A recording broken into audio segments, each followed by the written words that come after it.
দুপুরের বাংলাদেশে আমন্ত্রণ সবাইকে। শুরুতে শিরোনাম জানাবো। রাজধানী সহ সারা দেশে চলছে অনির্দিষ্টকালের কারফিউ। বিভিন্ন পয়েন্টে সেনাবাহিনীর সতর্ক অবস্থান। জনসাধারণকে বাইরে বের না হতে মাইকিং। রাজধানীর প্রবেশপথে আটকা পড়েছে পণ্যবাহী কয়েকশো ট্রাক, কমছে যোগান। মূল্যস্ফীতি ঝুঁকিপূর্ণ তালিকায় বাংলাদেশ।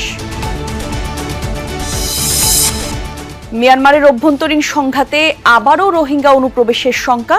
আন্তর্জাতিক পদক্ষেপ ছাড়া সংকট সমাধান অসম্ভব বলছেন বিশ্লেষকরা।